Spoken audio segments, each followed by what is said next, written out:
ഇന്ന് നല്ല ടേസ്റ്റി ആയിട്ടുള്ളൊരു മീൻകറിയുടെ റെസിപ്പി കണ്ടാലോ. അപ്പോൾ അതിനു മുമ്പ് ഒരു കാര്യം പറഞ്ഞോട്ടെ, ഒരു ജലദോഷം വന്ന് എൻ്റെ ശബ്ദവും കൊണ്ട് പോയിട്ടുണ്ട്. ശബ്ദം തിരിച്ചുകൊണ്ട് തന്നിട്ട് വീഡിയോ ഇടാമെന്ന് വിചാരിച്ചാൽ ഈ കാലത്തൊന്നും നടക്കുമെന്ന് തോന്നുന്നില്ല. അപ്പോൾ അത് നിങ്ങളൊന്ന് എക്സ്ക്യൂസ് ചെയ്യണം കേട്ടോ. പക്ഷേ മീൻകറിയുടെ ടേസ്റ്റിൻ്റെ കാര്യത്തിലുണ്ടല്ലോ യാതൊരു കോംപ്രമൈസും വരുത്തിയിട്ടില്ല. നിങ്ങൾക്ക് ധൈര്യമായിട്ട് ട്രൈ ചെയ്ത് നോക്കാമേ. അപ്പോൾ നമുക്ക് വേഗം റെസിപ്പിയിലേക്ക് കിടക്കാം. ഒരു മൺചട്ടി അടുപ്പിൽ വെച്ചിട്ടുണ്ട്. അതിലേക്ക് ഒരു 3 ടേബിൾ സ്പൂൺ എണ്ണ ഒഴിച്ചിട്ടുണ്ട്. വെളിച്ചെണ്ണ ഒഴിക്കണം. ഇനി അതിലേക്ക് നമുക്ക് ഇഞ്ചി വെളുത്തുള്ളി ചതച്ചത് ചേർത്ത് ഒന്ന് സോട്ട് ചെയ്തെടുക്കാം. അതിനുശേഷം നമുക്കൊരു 10-15 ചെറിയ ഉള്ളി ഒന്ന് ഇടിച്ചെടുക്കാം. അതിൻ്റെ കൂടെ ഒരു 3 പച്ചമുളകും ആവശ്യത്തിന് ഉപ്പും ചേർത്ത് നന്നായിട്ട് നമുക്കിതൊന്ന് വഴറ്റിയെടുക്കണം.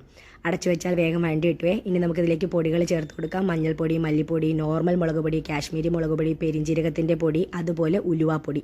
പെരിഞ്ജീരകത്തിൻ്റെ പൊടി എന്ന് കേട്ട് ഞെട്ടണ്ട, കുറച്ച് ചേർത്തോ, നല്ല മണമായിരിക്കും മീൻകറിക്ക്.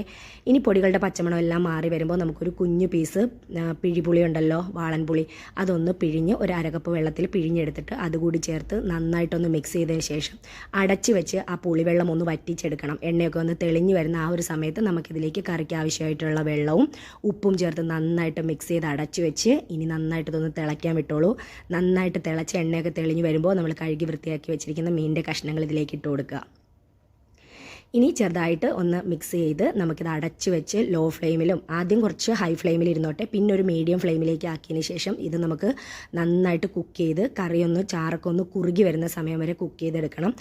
ഈ ഒരു പരുവം എത്തുമ്പോൾ നമുക്കിനി ഇതിലേക്ക് 1 കപ്പ് തിന്നായിട്ടുള്ള കോക്കനട്ട് മിൽക്ക് ചേർത്ത് കൊടുക്കാം. ഇനി ഇതിലേക്ക് നമുക്ക് ഇതുവരെ തക്കാളിയൊന്നും ചേർത്തിട്ടില്ല. അപ്പോൾ ഒരു തക്കാളിയും ഒരു പിടി കറിവേപ്പിലയും കൂടെ ചേർത്ത് നന്നായിട്ട് മിക്സ് ചെയ്തിട്ട് അടച്ചു വെച്ച് നന്നായിട്ടൊന്ന് തിളപ്പിച്ചെടുത്തോളൂ. കറി പിരിഞ്ഞൊന്നും പോയില്ല, കാരണം ഭയങ്കര തിക്കായിട്ടുള്ള കോക്കനട്ട് മിൽക്കല്ല ഞാൻ ചേർത്തിരിക്കുന്നത്. നന്നായിട്ടൊന്ന് തിളച്ച് വരുമ്പോൾ നമ്മുടെ തേങ്ങാപ്പാലിൻ്റെ എണ്ണയും കൂടിയൊക്കെ ഇതിൽ നിന്നൊന്ന് റിലീസായിട്ട് വരും. അപ്പോൾ ഉറപ്പായിട്ടൊന്ന് ട്രൈ ചെയ്ത് നോക്കണം കേട്ടോ.